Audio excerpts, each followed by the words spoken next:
क्या आपको पता है कि ताजमहल को 50 कुओं के ऊपर बनाया गया है? ताजमहल को बनाने वाले मजदूरों ने शाहजहां से नाराज होकर जानबूझकर ताजमहल में एक बड़ी गलती छोड़ दी थी। इस वीडियो में मैं आपको ताजमहल से जुड़े कुछ ऐसे रहस्य के बारे में बताऊंगा जिन्हें सुनकर आपके रोंगटे खड़े हो जाएंगे। ऐसा माना जाता है कि ताजमहल का निर्माण साल 1631 में शुरू हुआ था और साल 1653 में यह बनकर तैयार हो गया था और इसे आज भी निर्माण कुशलता का एक विशाल नमूना कहा जाता है। शोधकर्ताओं ने इस पर कई शोध किए हैं और उनका मानना है कि ताजमहल के नीचे 1000 से भी ज्यादा कमरे हैं। उनका मानना है कि ताजमहल जितना ऊंचा है ये धरती के अंदर उतनी ही गहराई में बनाया गया है। जिस जमाने में ताजमहल को बनाया गया था उस जमाने में किले से बाहर निकलने के लिए रास्ते बनाए जाते थे और ऐसा ही ताजमहल के अंदर से भी है। इसके नीचे से भी एक रास्ता है जो कहीं बाहर निकलता है, लेकिन ताजमहल के रहस्यमयी तहखानों की तरह उस रास्ते को शाहजहां के समय से ही बंद करवा दिया गया। आपको ये जानकर जरूर हैरानी होगी कि ताजमहल का रंग बदलता है। दिन के अलग अलग पहर के हिसाब सुबह देखने पर ताज गुलाबी दिखता है, शाम को सफेद दिखता है और चांदनी रात में सुनहरा दिखता है। ऐसा सफेद संगमरमर पर सूरज और चांद की रोशनी पड़ने के कारण होता है। ऐसा कहा जाता है कि ताजमहल के निर्माण के वक्त भूत और जिन्न इनकी नींव नहीं रखने दे रहे थे। वे बार बार इसे ध्वस्त कर रहे थे और कारीगरों को डराकर भगा देते थे। ऐसे में शाहजहां ने भूत और जिन्न को वहां से भागने के लिए हुमायूं की राय ली। हुमायूं ने शाहजहां को अरब में बुखारासर के पीर हजरत अहमद बुखारी को बुलाने का सुझाव दिया था। इसके बाद शाहजहां के हाथों नींव रखवाकर ताजमहल को बनवाने का काम शुरू करवा दिया गया। तब कहीं जाकर इसका निर्माण हुआ।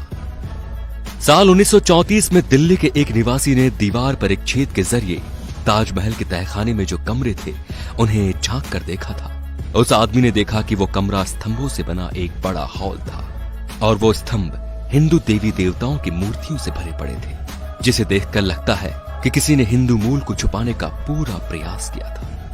वहां के स्थानीय लोगों का भी मानना है कि ताजमहल एक हिंदू मंदिर था जो तेजो महल के नाम से प्रसिद्ध था। बाद में इसे ताजमहल का रूप दिया गया, परंतु सच्चाई क्या है ये कोई नहीं जानता। आज भी किसी को नहीं पता कि भारतीय पुरातत्व सर्वेक्षण ने 22 कमरों को इसलिए बंद रखा है ताकि इस कमरे में छिपी सच्चाई के चलते भविष्य में कोई दंगे न हो। सबसे मजेदार बात तो ये कि कुतुब मीनार नाम इमारत को, जिसको हम सबसे ऊंची इमारत मानते हैं, ताजमहल उससे भी ऊंचा है। कुतुब मीनार को देश की सबसे ऊंची इमारत कहा जाता है, लेकिन इसकी ऊंचाई ताजमहल के सामने छोटी पड़ जाती है।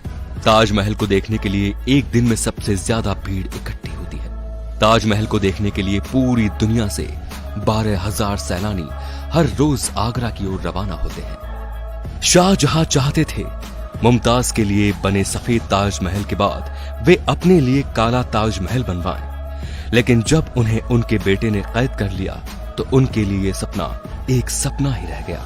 यदि ताजमहल की मीनारों पर गौर किया जाए तो आप देखेंगे कि चारों मीनारें सीधी खड़ी न होकर एक दूसरे की ओर झुकी हुई हैं। इमारतों का ये झुका हुआ होना बिजली और भूकंप के दौरान मुख्य गुंबद के ऊपर न गिरने के लिए किया था। कहा जाता है कि जिन मजदूरों ने ताजमहल को बनाया था शाहजहां ने उनके हाथ कटवा दिए थे। लेकिन इतिहास में वापस लौटा जाए तो ताजमहल के बाद भी कई इमारतों को बनवाने में उन लोगों ने अपना योगदान दिया था। उस्ताद अहमद लाहौरी उस पल का हिस्सा थे जिन्होंने ताजमहल जैसी भव्य इमारत का निर्माण किया था। जिस जगह पर हम आज की तारीख में ताजमहल जैसी भव्य इमारत को देखते हैं वहां पहले शिव मंदिर था जिसका नाम तेजो महल था और उसकी छत पर टपकने वाला पानी शिवजी के शिवलिंग पर बूंद बूंद करके टपकता था। इसके पीछे की एक कहानी ये भी है कि जब शाहजहां ने सभी मजदूरों के हाथ काट दिए जाने की घोषणा की ताकि वो कोई ऐसी इमारत न बना दे तो मजदूरों ने छत पर एक छेद छोड़ दिया था ताकि शाहजहां का सपना पूरा न हो सके। ताजमहल के कैंपस में लगे हुए सारे फव्वारे एक साथ ही काम करते हैं और सबसे आश्चर्य करने वाली बात यह है कि ताजमहल में लगा हुआ कोई भी फव्वारा पाइप से जुड़ा हुआ नहीं है। ये तो सभी जानते हैं कि मुमताज शाहजहां की पत्नी थी, लेकिन शायद ये कोई नहीं जानता कि वो उनकी तीसरी पत्नी थी। शाहजहां के 14वें संतान को जन्म देते समय उनका निधन हो गया था। और उनकी याद में ही शाहजहां ने ताज महल बनवाया। ताजमहल को लेकर कई कहानियां सामने आ रही हैं, जिसके अनुसार ताजमहल के नीचे के तहखानों में कीमती खजाने हो सकते हैं, क्योंकि मेटल डिटेक्टर से इनके नीचे कई तरह की धातुएं होने की पुष्टि हुई है। लेकिन आर्कियोलॉजिस्ट का ये मानना है कि इसके अंदर कई ऐसे ऐतिहासिक दस्तावेज भी हो सकते हैं जो हमारे इतिहास तक को भी बदल सकते हैं। इन तहखानों की खोज और उनकी खबरें तो काफी आई, लेकिन इन्हें कभी खोला नहीं जा सका। इनमें से कई दरवाजे तो खोले गए, लेकिन बाद में उन्हें बंद कर दिया गया। आज भी सभी लोग सेल्फी के दीवाने हैं, लेकिन जॉर्ज हैरिसन नाम के इस व्यक्ति ने फिश आइसलैंड्स की मदद से उस समय सेल्फी ली थी, जब सेल्फी का दौर नहीं था। दोस्तों, आपको क्या लगता है कि ताजमहल पहले सही में तेजो महल ही था?